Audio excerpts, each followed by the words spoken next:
Wait, what about weird?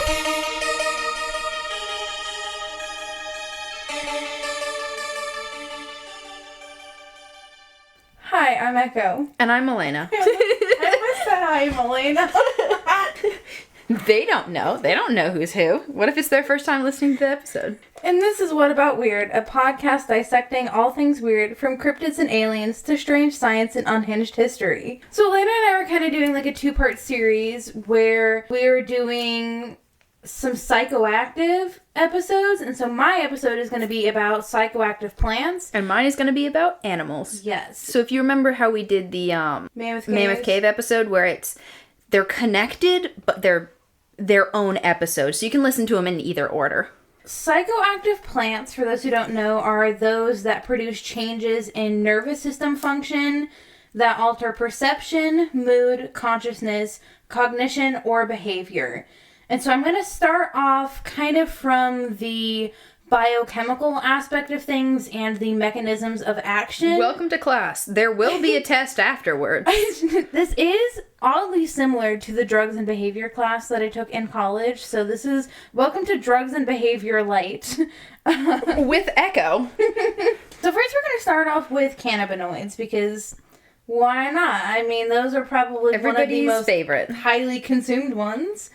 So the psychoactive compound in cannabis is tetrahydrocannabinol, or THC. THC binds to CB1 receptors, which are cannabinoid receptors in the central nervous system. I'm trying not to already interrupt. I'm just gonna... And they are meant for the body's natural endocannabinoids, which are a type of neurotransmitter, to bind to.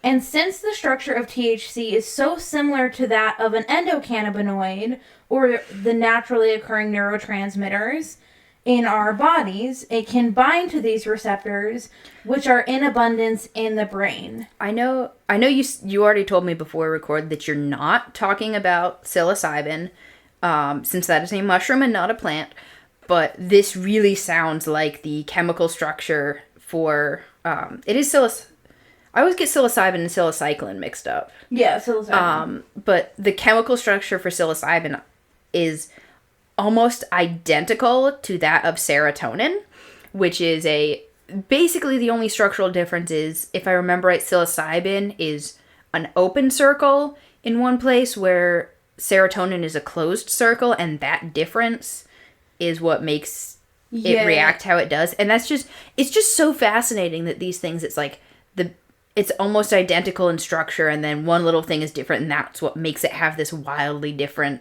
effect in the brain. It's so cool to me. Well, and a lot of them you'll actually find mimic serotonin, and because they're a hallucinogen, and that's one of the main things that lead to a hallucinogen is if it mimics serotonin. So a lot of them actually do that, but cannabinoids don't. They just obviously use the endocannabinoid receptors that we have. Activation of these receptors alters brain function and gives a high, as well as alters our perception. These might not be like crazy hallucinogenic effects that we're looking for in the psychoactive plant episode.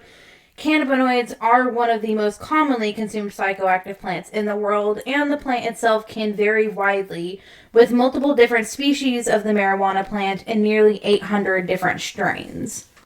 Okay, can I be a little nerdy about plants for a second? Yes. So the plant structure itself and the genetics of marijuana is so closely similar to hops, which is in beer, that you can actually graft them together, which is wild to me because you'd think they're two completely different plants. Right. But that is why some IPAs have that skunky weed taste.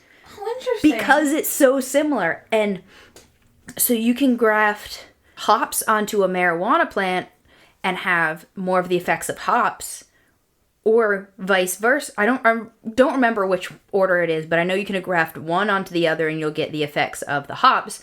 You graft the other you do it the other way around and you get hops that has THC. That's probably a good way to make beer that also has THC in it. That's I guarantee you there's somebody in Colorado or absolutely Washington that's done that. But that's so cool to me. I don't really drink IPAs much, but some of them I'll have and I'm like, why does it taste like I'm eating a dispensary? And that's why. That's why. Really and that's funny. That's actually really so cool. cool. And also, both, because they're so structurally similar, that is why both of them make you sleepy. It's some of the same chemicals, which it's just fascinating. I'd have to go through my plant book again and talk about that more, but it is also, like, tricky, though, because they, you know, a lot of, like, people that are into drugs and behavior, specialists in it, psychologists, will specifically tell you not to drink and consume weed at the same time, because, you know, like, when you get alcohol poisoning or you drink too much, your body will throw up as a protective mechanism, but consuming marijuana will inhibit your ability to throw up a lot of the time. And so it can actually lead to you having, like, borderline alcohol poisoning and needing to throw up, but not being able to throw up. My personal rule is I don't mix things. Yeah. That's probably just best. Just because that's how I end up curled in a ball having a panic attack, because I can feel my teeth. But I'd have to go into my plant book again, but I have a medicinal plants book, and one of the entries is on marijuana, and my favorite line in any book is in it, and it says, this book is from like the 90s, and it says, I don't exactly remember the whole thing, but there's a lot of medical benefits to it, but it is, and I quote, legally and morally frowned upon. Oh, I remember you showing me that passage in the book as well. I love it. I love really the phrase, funny. Legally frowned upon. Not illegal. Legally frowned upon. I love older plant books. They're just amazing. Because they're trying to get around legality of shit. So the next one that I have to talk about are tryptamines. So many plants that produce a psychoactive effect contain tryptamines. The most well-known tryptamine being dimethyltryptamine, or DMT. I am going to talk about that in my episode, too. Yeah. So there are many, many plants that contain psychoactive tryptamines. So many that I could not possibly name them all, or we would be here for 3 hours. So here are just a few. There's the Prestonia amazonica, which is a hallucinogenic plant native to the Amazon rainforest. There's an absolute fuck ton of plants in the acacia family that are on the list for containing that's what alkaloids. I'm used to know it. That's what I associate it with, is the acacia. Mm-hmm. There's the... Oh, I'm going to try not to fuck up the names of these. Eriogonum, which is a wild buckwheat, also called wild buckwheat, which contains DMT. Lemon, orange blossom, bergamot orange, mandarin orange, and citron plants contain DMT and N-methylated tryptamine derivatives in the leaves. The psychoactive compound in ayahuasca is DMT, but tryptamines are not orally active on their own, and so the plant containing the DMT, usually Psychotria viridis, which is a shrub-like flowering plant in the same plant family as coffee, is combined with a plant containing a monoamine oxidase inhibitor, or an MAOI, which usually comes from the Banisteriopsis caapi vine. The MAOI in the vine prevents the rapid breakdown of DMT so that there can be prolonged psychedelic effects in the body. Psilocybin and LSD are also tryptamines, but we don't care about those because we're talking about plants. These compounds are closely related to the endogenous neurotransmitter serotonin, also 5-hydroxytryptamine. Which is what I was just talking about. Yeah, or 5-HT. Serotonin is a tryptamine. But when these psychoactive tryptamines bind to 5-HT2A receptors in the brain, or serotonin receptors, they mimic serotonin and act as an agonist. This alters... Great band. The Agonist. Phenomenal. Altering neural signaling, reducing connectivity in certain areas of the brain, and creating sensory, emotional, and perceptual distortions, which include hallucinations. And then there are phenolthylamines. One of these you may have heard of is mescaline, which is a psychoactive compound in peyote and San Pedro cactus. Mescaline also acts as an agonist of the serotonin receptors in the brain to produce hallucinations in the same manner that we discussed with tryptamines. It is a stimulant in the brain that enhances dopamine and norepinephrine activity. Dopamine and norepinephrine regulate mood, keep attention, and manage stress. What's the difference between norepinephrine and epinephrine? Or am I just, like, stupid and I've never heard? I just didn't hear the nor part of it. Norepinephrine is continuously released in the body, but epinephrine is only released during stress. Okay, gotcha. Then there are beta-carbolines. Beta-carbolines are a reversible MAOA inhibitor that act like an MAOI, which is kind of like what we were discussing earlier. So plants containing this can be used to activate DMT found in other plants, like we were discussing with ayahuasca. So it's basically just like a catalyst. That has its own psychoactive effects. So if you were to just take this this catalyst plant without any of the other psychoactives, how would it respond? How would your body respond to that? So in high doses, it has harmala alkaloids, which are somewhat hallucinogenic on their own. So if you take enough, like, you will still get a psychoactive hallucinogenic effect. It's like that whole thing of, like, nutmeg has psychoactive effects, but you have to eat, like, 28 pounds of nutmeg. You have to, like, huff it. You had to eat quite that much. Like, I think. Well, I don't know exactly the exact numbers, but it's like, it does have that effect. It's just, you have to intake an insane amount of it. Yeah. Gotcha. Okay. So, beta-carboline refers to a class of compounds that can negatively modulate GABA receptors. GABA receptors being the primary inhibitory neurotransmitter receptors in the brain. I love the word GABA, like GABA receptors, because it just sounds, I love the way science words just sound made up, because half of them are, and they're just so goofy. It reminds me of Yo Gabba Gabba. That's what I was thinking. But it is Or I just picture, like, a drunk scientist, they're like, they're trying to say, like, gamma receptors, but they're drunk, they're like, GABA receptors, and like, write that down! I'm pretty sure they do actually stand for something, but I didn't write it down, and I don't have that memorized. It's funnier to picture, like, a 1940s drunk scientist. It's funnier in my headcanon, okay? I wonder when they actually figured out when GABA receptors, like, existed. Is it time for on-mic research? Yeah. When it's my favorite time. They discover GABA receptors? 1935. I don't know. 1970s to Really? 1980s. Yeah, they're really recent. That's recent. They did not know brain shit until recently. Like, When we were- did not know anything. Okay, I am throwing it way back to episode 1. But when were the split brain studies done? Like 47? Because I remember they were just poking around in the brain during that. They started in 1959 and went to almost 1970. Okay. Because I remember that one, they're just like, what happens if we snip the middle of the brain? And they were just fucking around and finding out. So.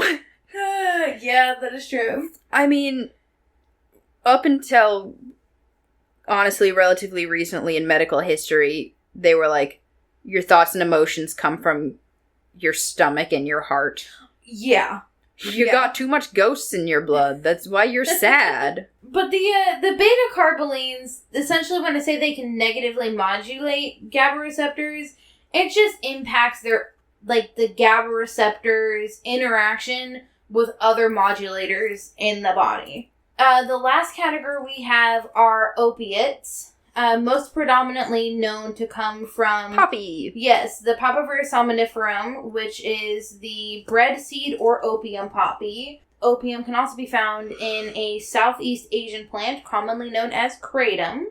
Though kratom is technically not a full opioid and is instead considered an atypical opioid in the fact that it functions similarly by activating the same receptors. Okay, because I've seen in, like, smoke shop windows, they'll advertise that, and I'm like, what even is this? Yeah, it's not technically an opioid, but it is very similar, and I wonder uses if the opioid receptors. I think we talked about this in the part 2 of the mushrooms episode, how, if you buy mushroom gummies, at least in the state of North Carolina, they get they get around the laws against psilocybin-based mushroom products by using Amanita muscaria because it has similar effects and they just boil all the toxins out.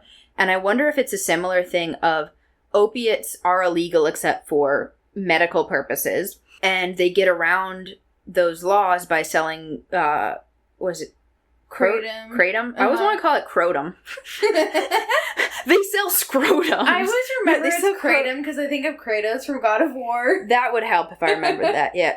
But I wonder if they get around it with that of like, well, it has similar effects, and if you process it this way, it's very similar, but it's not technically illegal and blah, blah, you know. Yes, exactly. I will say that's one thing that's interesting about living in a state that has some very prominent blue bubbles in a red state, is that you will have them trying to legalize some stuff and making other stuff illegal, but figuring out crazy-ass loopholes. Yes, always. Because correct me if I'm wrong, but isn't, like, most drugs illegal in Colorado? Or legal in Colorado? They're decriminalized. They're okay, that's what it is. Illegal, but they're decriminalized. Okay, so, like, that was my pull confusion. You over and you have under a certain amount on you, and it's quite a high amount. I think it's like 7 grams? 7 pounds.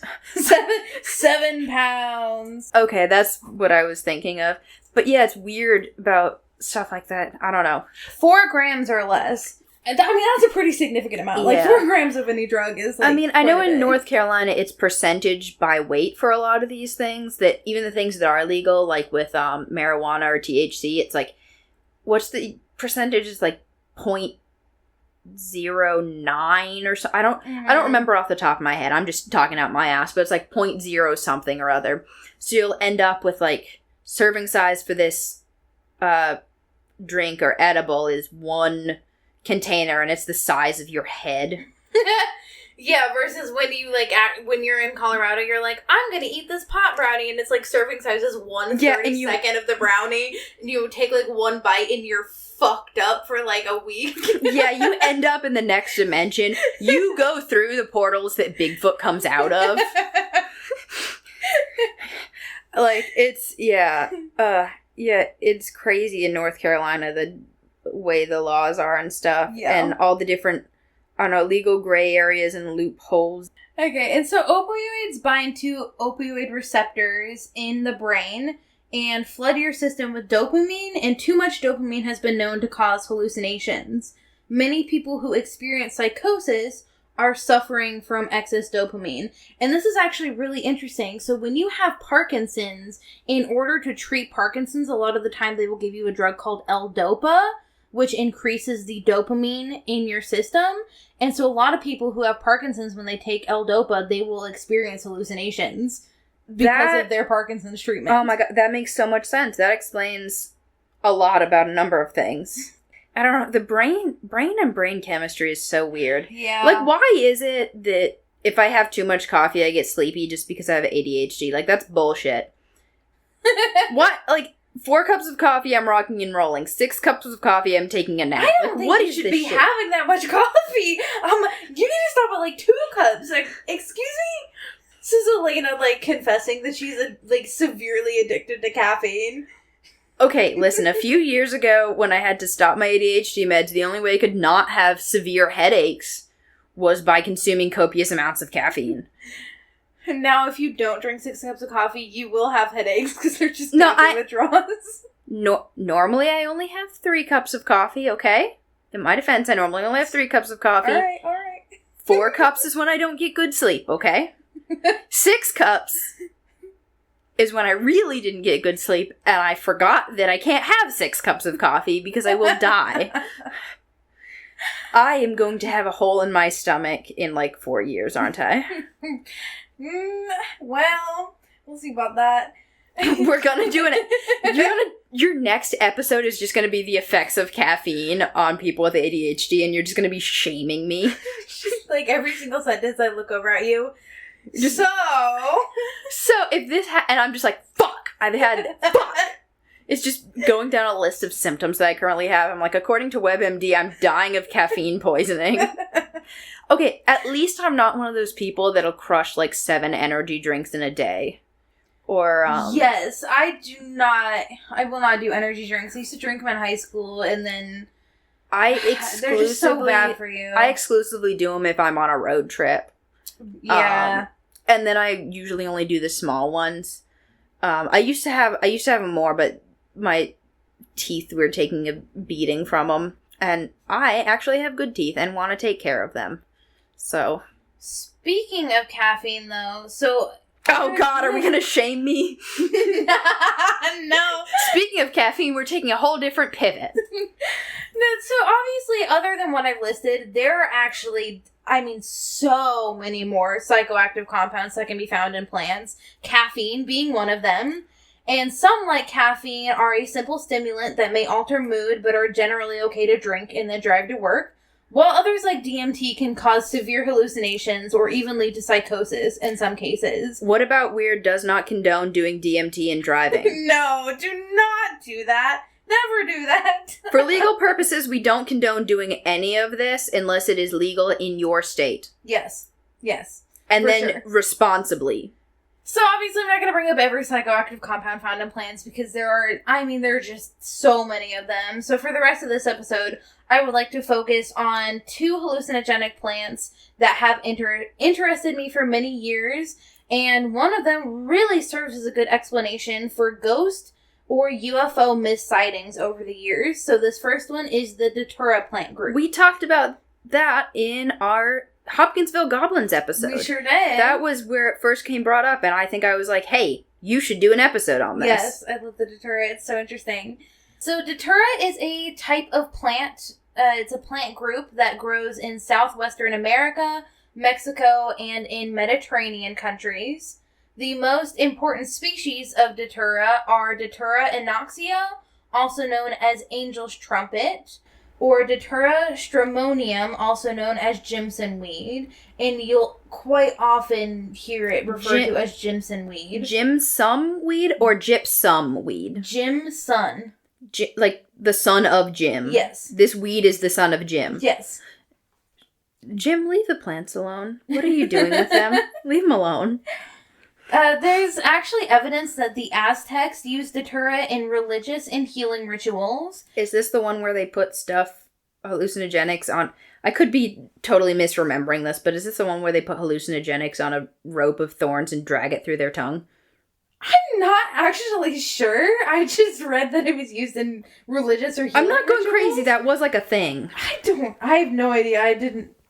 I did not go that deep into, exactly how the Aztecs used it. That is terrifying, though. I need to find this now. Aztec thorn tongue. Okay. It's a thing. It's a thing. It is a thing. I'm not going crazy. I'm not going to dig into it, but it was a thing. It was a thing, but it was not the Datura, as far as you can tell. It doesn't pop up of what plant it was, but Okay. I am going crazy. I'm not going crazy. That was an actual thing. I was why? like, Why did they do that though? Religion, like prove how badass you are and shit. Oh, okay. Cool, I guess. New piercing just dropped, kids. Okay, in 1596, the flowers and seeds of Datura plants were used on rashes of the face and were also used to treat neurological disorders, which seems really bad to me because they're like, hey, you're losing your fucking mind, let me give you this hallucinogenic plant. I mean, isn't lithium used to treat schizophrenia sometimes? Or various mood disorders? Yeah. I wonder how well that worked. And in India, it is given as an offering to the god Shiva, the goddess of disaster. Is it Shiva or Shiva? I don't know. I'm not sure either. But my partner would know because if I pronounced it wrong. My partner would know because that's what he studied. We'll just open up the window and shout to him, "Is it Shiva or Shiva?" In South Asia, it may have been consumed by Buddhists for its psychoactive effects and hallucination-producing abilities. What if, I know we keep saying, like, it was done for religious purposes, but what if it was just done for funsies? And we're like, it was religious. And I was like, no, it was just funsies. Because people just like fucking themselves up, and they always Oh my god, I learned, we were talking about this it vaguely is related to my episode, but I went down a rabbit hole related but not to do with my topic. And there is, I learned that there is I think I had told you it was a snake. It's actually a spider. That there's a snake that has a similar effect, but there's a spider that when you get bit by it, you get a 4 hour to 4 day painful boner. And people will go out of their way to get bit by this for whatever reason. What? Men, why? Men, explain. Especially if it's painful. Why would you want that? And it can lead to permanent heart issues. And also, like, why would you want that? For so many reasons. I get that. But I feel like none of the other effects are worth it, because it's like, yeah, your heart can stop and you won't be able to see, and if you don't get treatment in a certain amount of time, you will straight up just die. So this is why women live longer than men. Oh my god, for real. We're not gonna let crazy ass spiders bite us so that we could have boners for 4 days. That's not a good idea. If I see any man handling a Brazilian wandering spider, I'm leaving you the fuck alone. Like, no. Get that shit out of here. If you're a biologist, that's one thing. But if you are not a biologist and you're like, what if I touch this spider? No, stop that. Get help. It's not worth it. Viagra exists. Stop. What? Get some help. I was just losing my mind. Stop. Get help. Get away from me. But I was losing my mind researching this. Because the amount of shit people are like, yeah, this is poison, but it has some funny little effects, so I'm going to take it. And that's the thing about the Datura, is it is poisonous. It is extremely easy to overdose on, and people will just fucking take it. We'll get into it in my episode, but there's some things that people will actively seek out, even though it's like, to me, it does not sound fun in any way, shape, or form, because it's like, you get depression, and people are like, what if I get stung by this? Wouldn't that be so fun and quirky? And it's always men. This is the man version of Manic Pixie Dream Girl. The male version of Manic Pixie Dream Girl is Psychonaut. It's just, wouldn't I be so, like, fun and quirky if I got bit by this crazy fucking, like, bug or animal? Like, no, dude, no one's impressed by it either. We just all think you're fucking stupid. The one man I will let slide on that is Dr. Schmidt, who actively went out to get stung by a bunch of insects to rate the scale and know what the effects of them were for science and medicine. Everybody else, you're not allowed. Why? Why? Why? Why? Why? Why? Why? Can I get an amen? No. Okay. We're getting off the rails. Anyway. We've been at this too long and we got 2 more episodes to go. Let's do this!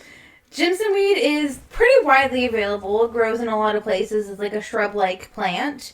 It is used in Eastern medicine, especially in Ayurvedic medicine, to treat ulcers, wounds, inflammation, rheumatism, gout, sciatica, bruises and swelling, fever, asthma, bronchitis. So fucking everything. Yes. They're like, you got something wrong with you? Trip balls. It's a cure-all. You won't notice how bad you're hurting if you don't know what planet you're on. In Nigeria, the seeds are mixed with palm oil and applied to insect bites or stings. All parts of the plants contain dangerous levels of tropane alkaloids, which are deliriants and anticholinergics. I think I pronounced that right. Question. With a lot of these, it's like, this is also used as a topical treatment. I know in my research I found that a lot of stuff, the main thing is it needs to get into your bloodstream in one way or another. With this stuff, for like the wound care, does it have the same effects if you're using it as like, I'm mixing this poultice of Datura or whatever on this skinned knee? Like, is it going to have the same effect as if you like smoke it or eat it or whatever? Technically, it's injection in the same way as super early vaccines were an injection where they slice your arm open and someone sneezes in it, but still.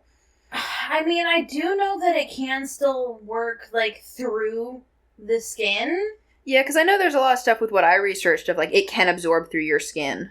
Yeah, because especially, so the where am I at?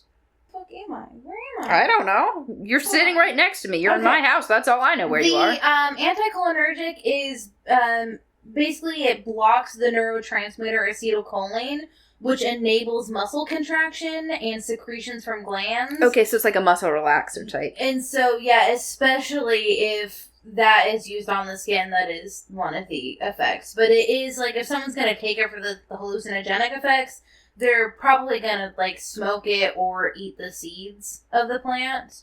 Okay. There is a high risk of overdose when people don't know the dosage of Datura, and overdoses are often fatal. Intoxication from Datura stramonium may produce delirium, hyperthermia, tachycardia, irregular behavior, and photophobia that can last several days. And photophobia is such an intense sensitivity to light that it can be extremely painful. It's not fear of getting your picture taken. That's being an awkward middle schooler. I've been there. Some users even experienced amnesia. Poisoning can occur just 30 minutes after smoking the plant and will last 24 to 48 hours in most cases, but some have lasted up to 2 weeks.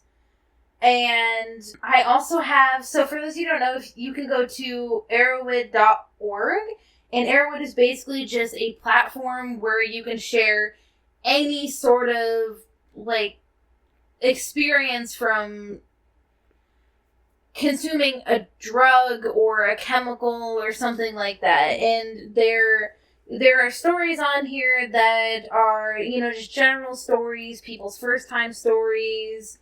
I wish I'd found that for my episode. I just went to the Library of Congress. There are recipes on here. Don't fucking use the recipes. Don't consume the Datura. Don't do it. Trust people on the internet not to poison you. It is literally poisonous and super easy to overdose on. I want it. There are ones that are difficult experiences, bad trips, ones that cause health problems. There's an addiction one, train wrecks and disasters. And then you also get ones that are like glowing experiences, mystical experiences, medicinal use, that sort of stuff. But keep in mind that these are just random people posting shit on the internet. Don't read some glowing review of somebody doing Datura and be like, I should take this. Don't do that. Don't do that. Read the bad trips ones and then convince yourself not to do it. There's so many reasons. Because one, you don't know if those people are lying. Two, even if they aren't, you don't know what your brain chemistry will do. Like, they're... And my thing is, if it is legitimately, like, part of a religion that you are a part of, that your ancestors have been a part of, that, like, has been done for generations, I have no problem with people, like, doing religious rituals that are part of their culture, that have been part of their culture for a long time. But if you are just doing this for the sake of doing it, oh my god, don't. I'm going to get into that in my episode. Again, getting into it in my episode. But so much of what I found was like, using this was an ancient religious ritual for X, Y, and Z. And then white boys started doing it for funsies, and hippy-dippy white ladies with dreads started and I'm like, yep. Leave the religious experiences to the people whose religious thing that is, because this is highly toxic and they have been doing this for thousands of years and know how to do it safely. I'm going to read some of the titles of these and you tell me which one you want to hear.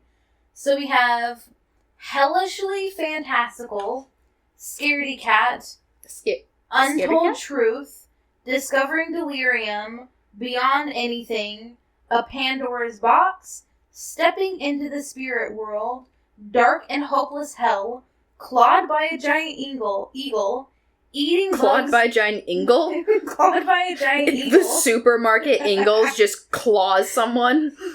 Eating Bugs While My Friends Convulsed, Datura the Temptress, A Dimension I Would Never Want to Return to, The Consequences of Ignorance, World of Pain, Hide the Knives, Totally Bugged Out, or A Very Uncomfortable Ride. The Scaredy Cat entering the spirit realm or whatever that one was sounds interesting to me. So this is apparently like the real life experience of somebody that has consumed Datura. If it will load, because my internet sucks. I just learned that the reason why my internet sucks is because I have trees. So this person consumed the seeds of the Datura plant, and the poster goes by the name of Alex. Here it is. Revisiting this experience is somewhat difficult for me. The few hours the few hours. Oh, okay. Reading something hard for me right now. I don't blame you. The few hours I remember are some of the most frightening and potentially deadly I have ever had the displeasure of experiencing. I was 17 and rebellious. I grew up in a very conservative, wealthy family, and by my early teens, I found myself experimenting with pot, mostly out of desperation for friends.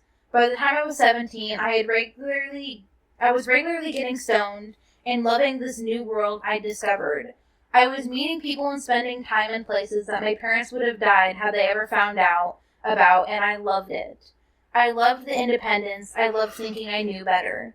By the time I was about 17, the same group of friends that introduced me to pot had started talking about this thing called moonflower.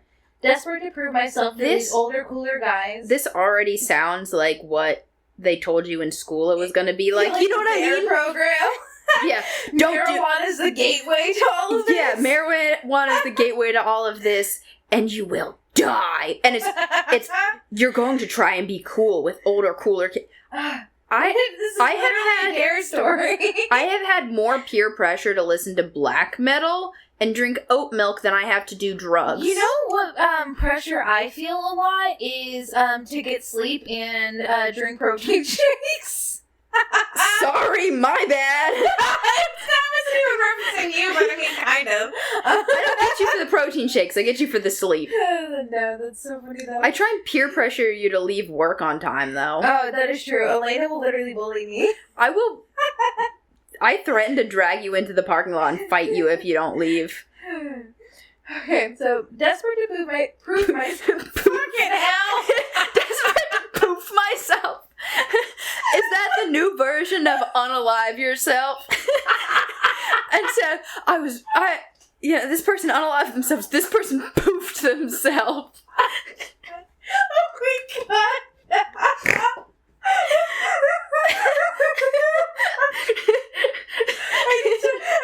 I'm not gonna say people get murdered anymore. I'm gonna say they got poofed. They didn't get unalive, they got poofed. Unalived? Nah, they got poofed. But I feel like that only applies if you, like, die in a explosive way. Like, you get hit by dynamite or shot or car crash. Oh yeah, definitely, like, if you get shot, I'm saying you got poofed. If you got poisoned, you didn't get poofed. But I poofed myself. Okay, anyway. Myself. Stop saying it! It makes it funnier every time you say it. Oh my goodness, Lord Almighty, I can't breathe. I'm just gonna mute myself while you talk. Okay. Desperate to prove myself to these older, cooler guys, I told them I'd love to try it, and we went on a search throughout the town to hopefully find some growing.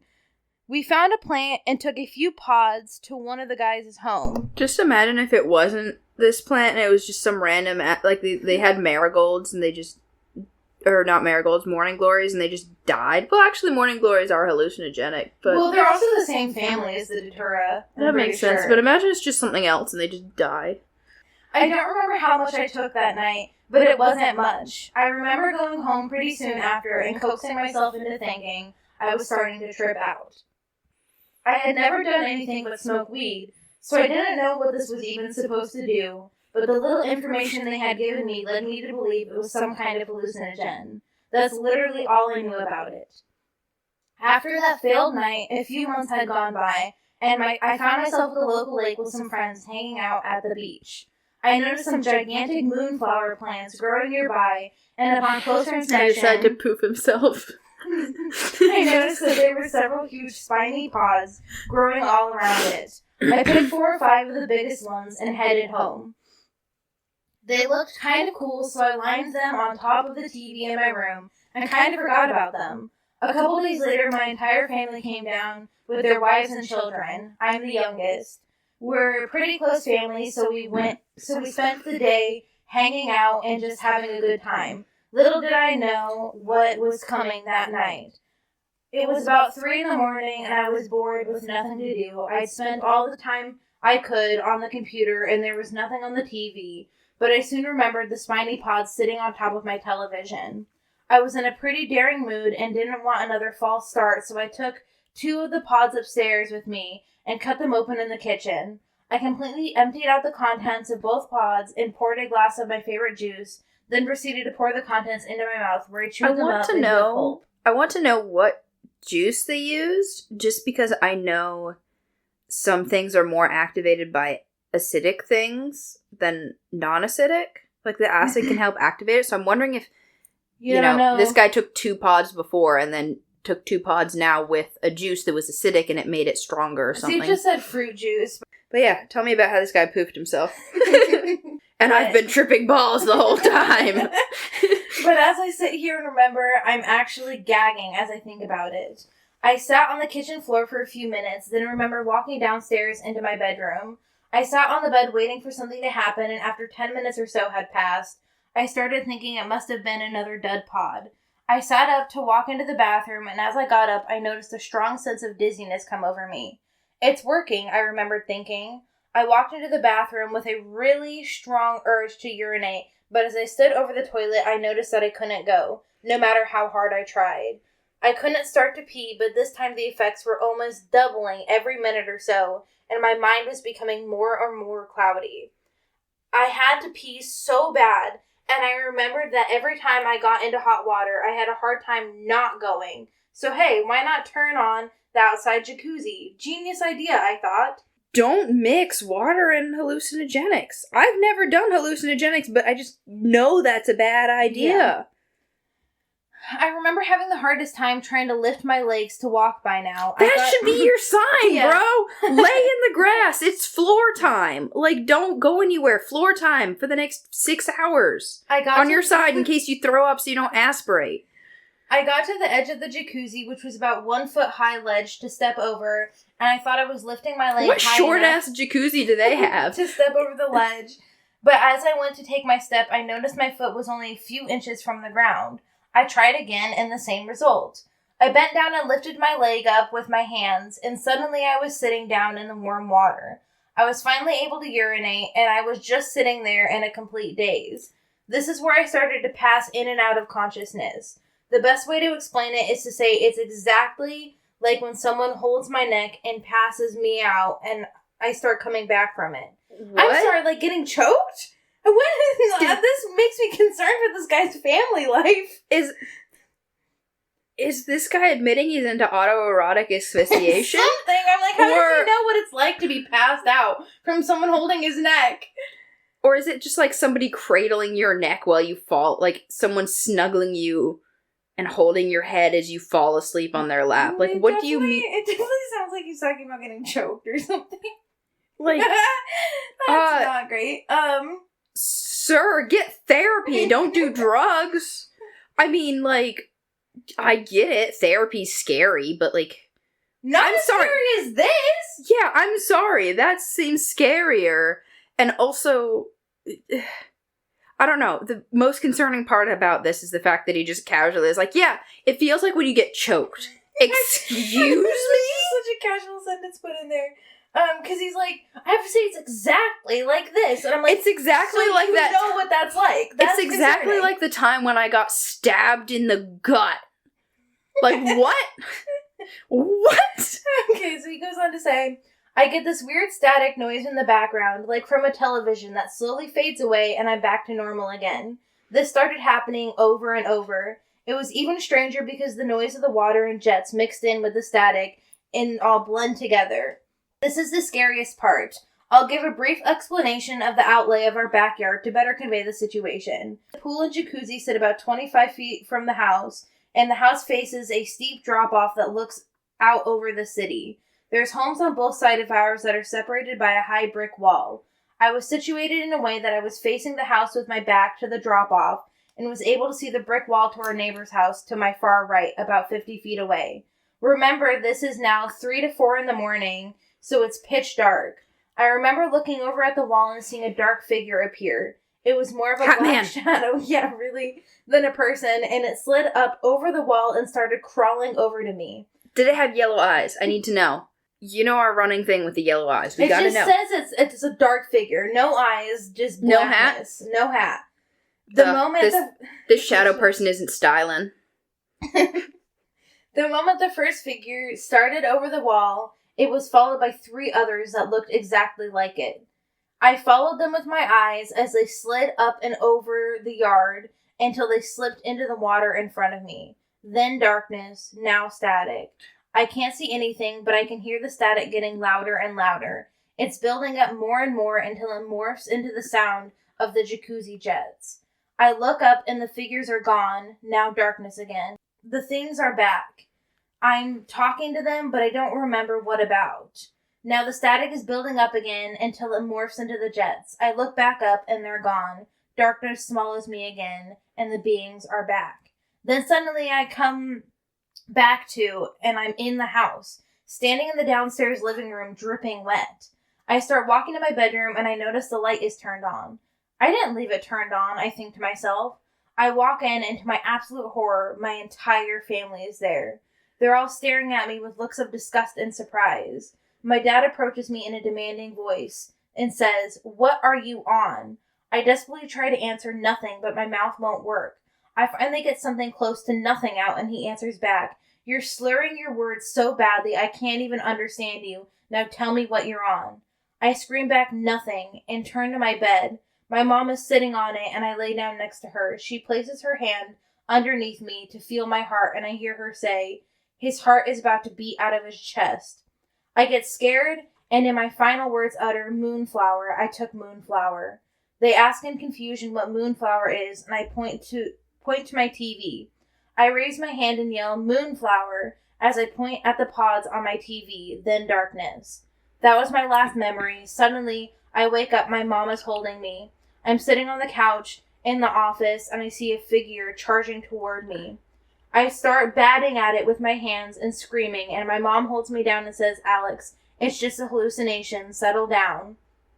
I come back to and look at my arm. There's a bandage over my veins near my elbow and a hospital IV bag around my wrist, or a hospital ID tag around my wrist. I ask what's going on, and my mom tells me I've been in the hospital for the last 24 hours. Apparently, they rushed me to the hospital after I passed out on my bed, and I went crazy when I got there. I was punching the nurses and swearing at everyone, so they had to restrain me on my hospital bed. I started to seizure, and they gave me the stuff that's supposed to knock you out, but it didn't work, and they gave me 10 times more than what's normally required. My entire family really was in my room, because apparently at some point I walked into the room my sister was sleeping in and mumbled some gibberish, so she went to my parents and woke them up, which woke everyone else up, and they all wanted to see what was going on. To this day, I honestly think I was starting to cross over to the spirit world, and I was looking at actual spirits. Maybe they were looking over me. If I had fallen into the pool, I would have unquestionably drowned. If I had walked over the edge of the yard, I would have fallen to my death. The fact I didn't kill myself that night is a total miracle. The fact he didn't poof himself. Moonflower, gypsum weed, or whatever is a terrible weed. I will stay away from it like the plague. I literally had no control over my body once it kicked in. I could have murdered my entire family and I wouldn't have remembered it. There isn't enough money in the world that would make me try it again. And this was from the year 2004. Man. Insane. Yeah, that's Thank you for listening. Just end it there. I do have one more plant that I'm going to talk about, which is called diviner's sage, also known as Salvia divinorum, which is a hallucinogenic plant of the mint family, endemic to the highlands of Oaxaca, Mexico. I think that's how you pronounce it. How is it spelled? Oaxaca. Okay. I'm so sorry I'm anyone about from to... Mexico. I really fucked that up. I'm going to mispronounce so much shit in my episode. I apologize in advance. I'll apologize when I do it. So, diviner sage has a long history of use by the Mazatec shamans of this northern part of Mexico, who ingest its fresh leaves or leaf preparations for spiritual rituals and healing ceremonies, and as a medicinal herb. Since the late 20th century, the plant has grown in popularity as a hallucinogen outside of its traditional uses. The drug is legal in many places.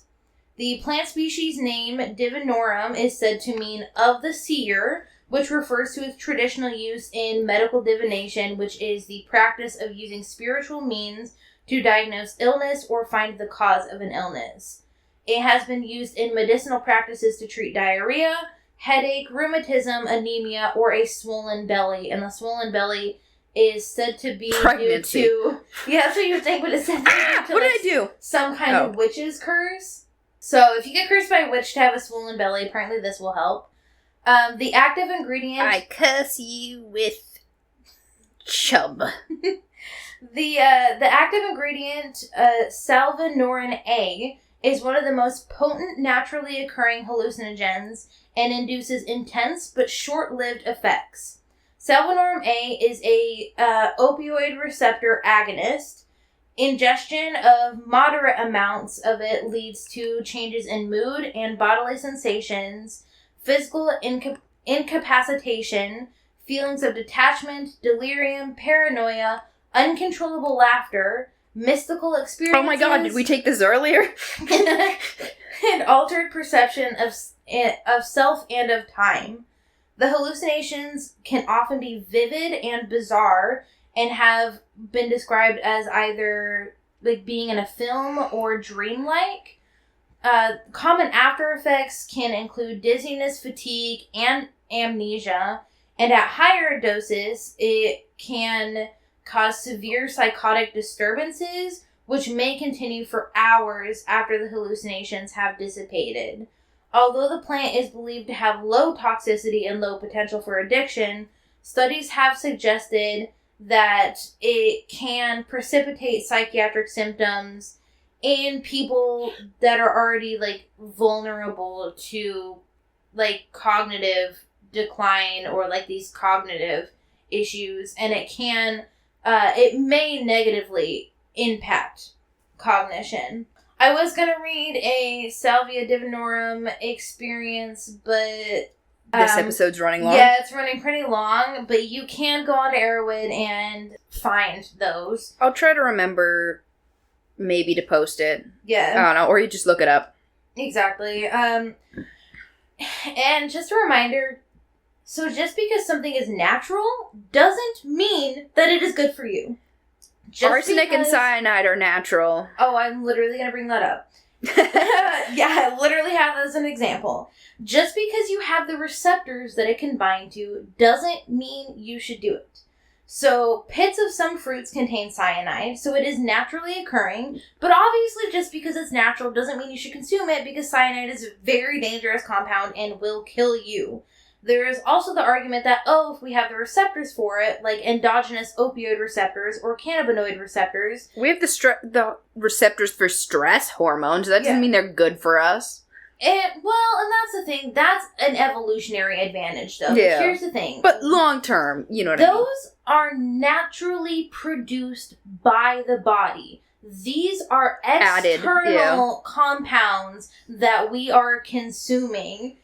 So a lot of people will be like, we have the receptors for it. Clearly we were meant to use these compounds. No, endogenous cannabinoids and opioids that occur naturally in our bodies are far different from those that we put in our bodies, even if they bind to the same receptors. Like, a good example of this is carbon monoxide. Carbon monoxide will bind to hemoglobin instead of oxygen, so that oxygen can't be released into the tissues of the body where it is needed. Just because carbon monoxide can bind to hemoglobin just like oxygen does, doesn't mean we should all get rid of our carbon monoxide detectors and light a gas stove in our bedroom. So just use this as, like, a cautionary tale. There's some people that should, but no one who listens to this podcast. Also, side effects, there's a lot more side effects that can be so much worse than some of the, like, psychedelic effects. Also, these psychedelic effects are effects of poisoning. Yeah, exactly. I drink alcohol. We currently have a couple little cocktails.